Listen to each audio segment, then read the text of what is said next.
Saudara dikasih Tuhan, pagi hari ini kita bersyukur pada Tuhan oleh karena anugerahnya kita dimungkinkan menikmati kehidupan yang baru, kesempatan-kesempatan hidup yang baru, anugerah-anugerah yang baru yang dikaruniakan Tuhan pada kita. Dan lebih spesial hari ini adalah hari yang kita dimungkinkan beribadah kepada Tuhan. Suatu anugerah Tuhan yang besar bagi kita sekalian. Pagi hari ini kita akan kembali melihat satu bagian firman Tuhan. Bapak Ibu sekalian, saudara kasih Tuhan boleh membuka Alkitabnya dari Mazmur 107. Ada satu bagian menarik pada perikop ini, yaitu dikatakan berkali-kali oleh pemazmur bahwa biarlah mereka bersyukur. Itu ayat ke-8. Biarlah mereka bersyukur. Dikatakan yang ke-15, biarlah mereka bersyukur. Dikatakan lagi ayat yang ke-21, biarlah mereka bersyukur. Ayat 22 dikatakan biarlah mereka mempersembahkan korban syukur. Ayat 31 dikatakan biarlah mereka bersyukur. Ayat 32 dikatakan biarlah mereka meninggikan Dia. Apa makna dari ayat-ayat yang diulang-ulang sedemikian rupa? Saudara kasih Tuhan, salah satu ironi besar dari manusia adalah ketika manusia mengejar sesuatu yang bukan pada tempatnya. Ketika manusia mengejar sesuatu dan tidak pernah ditemukan apa yang dicarinya. Sebagai contoh misalnya, seringkali kita mendengar orang-orang berkata, yang kuinginkan hanyalah Dia yang bisa membahagiakanku. Narasi pendek seperti ini sesungguhnya bukanlah sesuatu yang biasa, karena itu merupakan suatu ekspektasi, satu harapan, satu keinginan, satu kerinduan dari seseorang pada orang yang lain. Namun demikian, saudara kasih Tuhan, apakah memang demikian adanya? Faktanya bahwa apa yang dipikirkan itu, yang dihasilkan dalam sebuah relasi yang dimaksud hanyalah sesuatu yang tidak pernah ditemukan.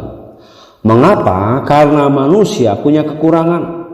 Mengapa? Karena hidup di dunia yang cemar. Mengapa? Karena kita hidup di dunia sudah jatuh dalam dosa. Sehingga kecil kemungkinan kita bisa menemukan impian yang diharapkan tadi.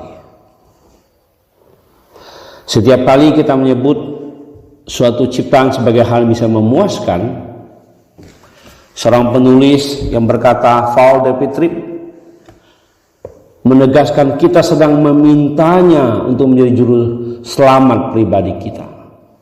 Artinya, secara horizontal kita mencari apa yang hanya bisa kita dapatkan secara vertikal.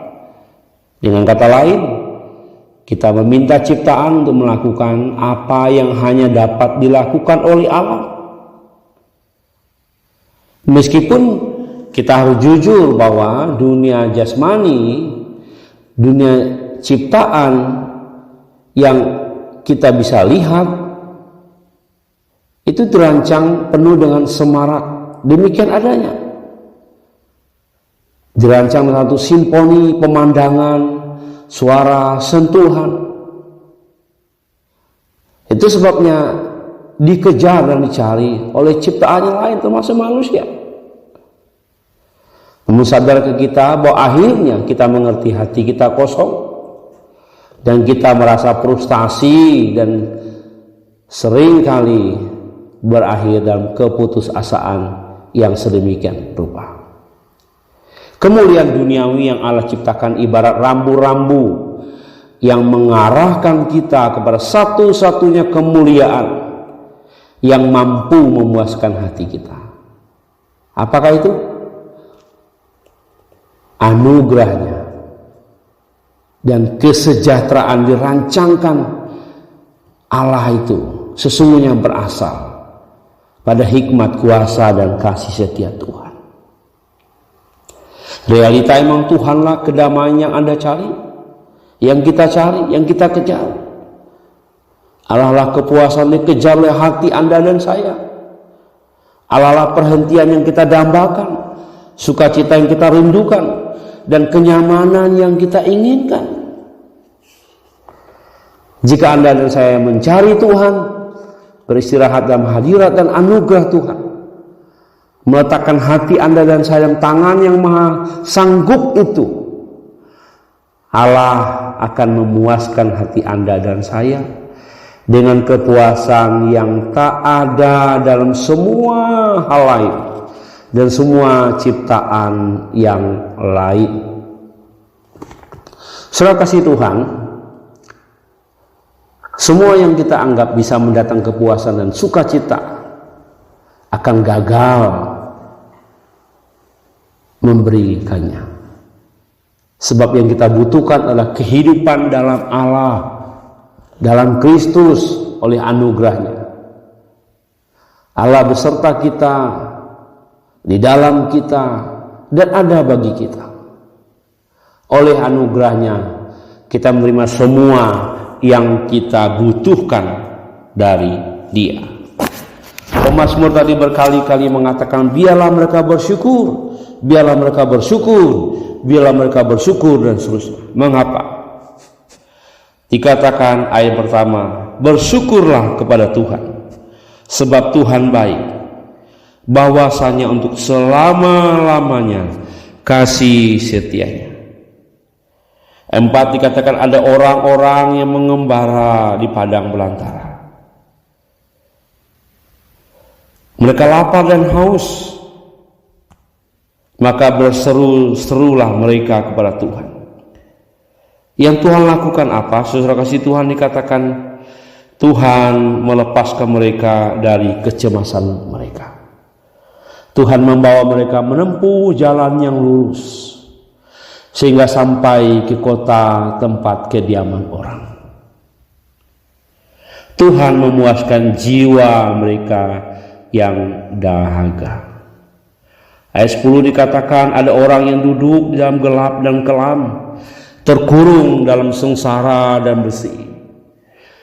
Ayat 11, karena mereka memberontak terhadap perintah-perintah Allah. Apa yang Allah lakukan? Ditundukkannya hati mereka di dalam kesusahan, sehingga mereka berseru-seru kepada Tuhan. Di bawah Tuhan mereka keluar dari dalam gelap dan kelam. Ayat 17 dikatakan ada orang menjadi sakit oleh karena kelakuan mereka yang berdosa. Mereka disiksa oleh kesalahan-kesalahan mereka. Maka berseru-serulah mereka kepada Tuhan. Apa yang Tuhan lakukan? Dikatakan diselamatkannya mereka dari kecemasan mereka, diluputkannya mereka dari liang kubur. Ayat 23 dikatakan ada orang yang mengarungi laut dengan kapal-kapal yang melakukan perdagangan di lautan luas. Mereka hancur karena celaka, mereka pusing terhuyung-huyung seperti orang mabuk dan kehilangan akal. Maka berseru-seru mereka kepada Tuhan. Yang Tuhan lakukan dikatakan dikeluarkannya mereka dari kecemasan mereka, dibuatnyalah badai itu diam sehingga gelombang-gelombangnya tenang. Dituntunnya mereka ke pelabuhan kesukaan mereka. Yang menarik konklusi kesimpulan pemazmur dari 107 ini, ayat ke-43 berkata, siapa yang mempunyai hikmat, biarlah ia berpegang pada semuanya ini dan memperhatikan segala kemurahan Tuhan. Saudara kasih Tuhan, hari ini kita bersyukur pada Tuhan bahwa kita diingatkan sesungguhnya Tuhan segala-galanya bagi kita. Yang seringkali dikatakan segala-galanya bagi orang, mungkin juga bagi Anda dan saya, bukan segala-galanya. Inilah ironi. Faktanya hanya Tuhanlah segala-galanya. Terpujilah Tuhan. Terpujilah Tuhan. Tuhan memberkati kita sekalian untuk renungan yang singkat pagi hari ini. Amin.